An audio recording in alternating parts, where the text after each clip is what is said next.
Hello everyone. नमस्कार, जोहार साथियों। आज का जो सेशन होने वाला है वो है खोरठा का एक सेक्शन को लिए हैं, जो कि पेपर 2 के लिए है। खोरठा बहुत ही इंपॉर्टेंट रोल प्ले करने वाला है इस बार जीएसएससी सीजीएल में। तो चलिए आज हम लोग जो आज का सेशन होगा उसमें हम लोग देखेंगे एक पथिया डोंगल महुआ कविता जो है उसमें 10 कविता है, उसका एक एक करके हम लोग जो उससे एमसीक्यूज बना है उसको देखते हैं। तो चलिए आज के सेशन का पहला जो क्वेश्चन है मेरा वो है नरमेद हवेक हिया की अर्थ है फरिच। नरमेद हवेक हिया की अर्थ फरिच होवे है।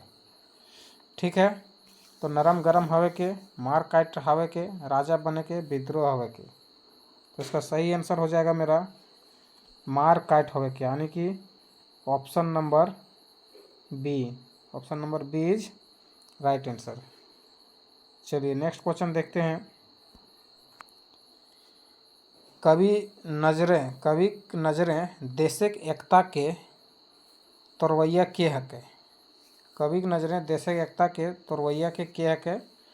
तो इसमें देखिए धुरबाज खुरफाती बंदरेक आदमी सब के, गरीब जनता के, बुद्धिजीवी गुला के, अनपढ़ जनता के। तो इसका करेक्ट आंसर हो जाएगा वो मेरा कहाँ जाएगा, ऑप्शन नंबर 1 में जाएगा। ठीक है, तो राइट आंसर इज गुरबाज खुराफत बंदरे के आदमी सब। तो option number is right answer. चलिए नेक्स्ट क्वेश्चन देखते हैं। एक कविता कौन विचार के वकालत करेला हथ। ये कविता कौन विचार के वकालत करेला हथ, वामपंथी, दक्षिणपंथी, मानवतावादी या फिर साम्राज्यवादी। तो इसका जो करेक्ट आंसर होगा वो मेरा क्या हो जाएगा, मानवतावादी, यानी कि option number C is a right answer. ठीक है, चलिए नेक्स्ट देखते हैं। हमनी सब एक कविता कौन छंदे लिखल गेल ही।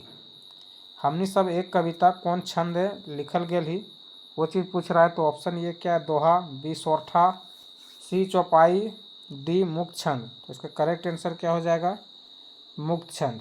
हमनी सब एक कविता किनके द्वारा लिखा गया है, तो हमनी सब एक कविता जो लिखा गया है श्रीनिवास पानूरी जी के द्वारा लिखा गया है। चलिए नेक्स्ट देखते हैं, जो कि एक पथिया डोंगल महुआ का पहला जो कविता है वो यही है, हमनी सब एक। नेक्स्ट देखते हैं, कविता कौन विशेषता प्रभावित करे है। कविता जो हमनी सब एक है कौन विशेषता के प्रभावित करे है, शब्दिक लय, शब्दिक चुनाव या सुंदर विचार। तो इसका करेक्ट आंसर क्या हो जाएगा मेरा, या सभ्य। इसका मतलब आंसर क्या हो जाएगा, ऑल ऑफ दिस, इनमें से सब हो जाएगा। मतलब कविता कौन विशेषता प्रभावित कर रहे हैं, तो शब्दिक लय, शब्दिक चुनाव, सुंदर विचार और सभी। चलिए नेक्स्ट देखते हैं, अगला क्वेश्चन क्या है मेरा। आगू करब अपन देश केकर लिखल कविता हकै।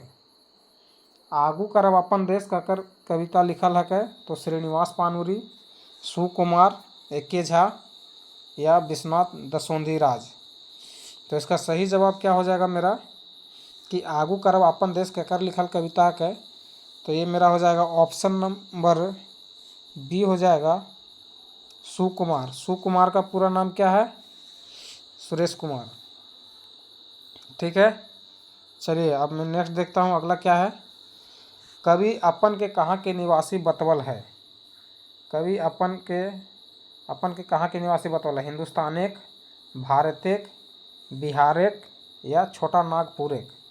तो इसका सही आंसर क्या हो जाएगा, कवि जो अपना आगू करब अपन देश में किसको बताया कि अपना जो ये है कहाँ का देश है, ये हम लोग वासी हैं, निवासी हैं, तो उसको बताया गया है छोटा नागपुर के, यानी कि option number D is right answer, छोटा नागपुर के।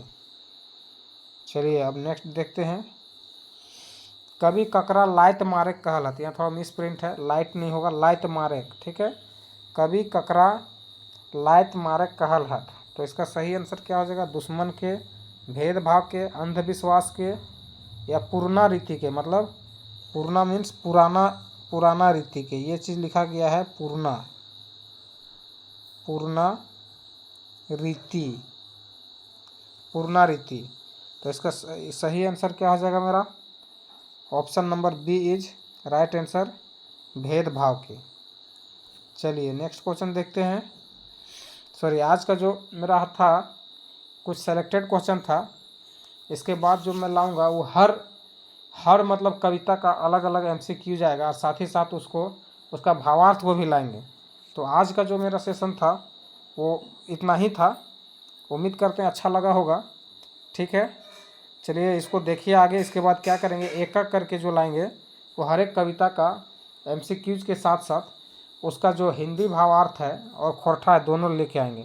तब तक के लिए अलविदा। जय हिंद, जय भारत।